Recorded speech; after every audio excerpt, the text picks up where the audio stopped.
Hello everyone, I am Prince from grade 10 and I am here to present you types of reactions. Combination reaction. In general, A plus B is equals to AB. Two simpler substances react with each other and form a complex one. For example, the very essential thing for humans, which is water, H2O, is formed when two hydrogen combines with oxygen. And for a simpler one, when magnesium reacts with oxygen, it forms magnesium oxide. Decomposition reaction. Here, a complex substance breaks down into a simpler one, like AB divides into A plus B.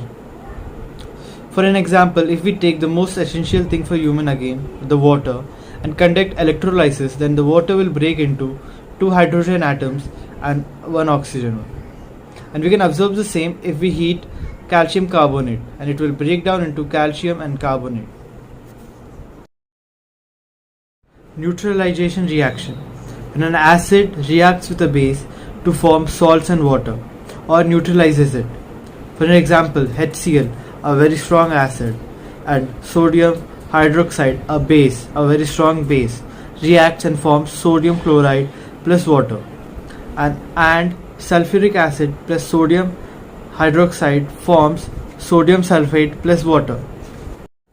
Displacement reaction. In this reaction, a more reactive element replaces or displaces a less reactive one. For example, copper sulfate plus iron. Iron, being more reactive, displaces copper and forms iron sulfate plus copper. And zinc plus again copper sulfate. Zinc, again being very reactive than copper, it replaces copper and makes zinc sulfate plus copper. Double displacement reaction.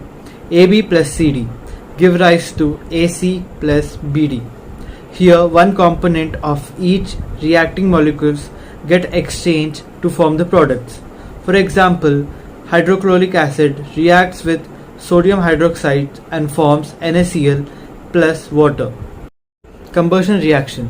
Here, a fuel undergoes oxidation by reacting with the oxidizing agent and thus release a lot of energy in the forms of light or heat. These are generally highly exothermic redox reaction, and for example, any fuel like coal, charcoal, petrol, methane. Redox reaction. Reaction where transfer of electrons take place. Oxidized mean the loss of electrons and reduction means the gain of electrons. Almost every reaction is a redox reaction. Thank you everyone. I hope you learned little bit about chemical reactions today. But it's better to stay proactive than reactive in life. Jai Hind.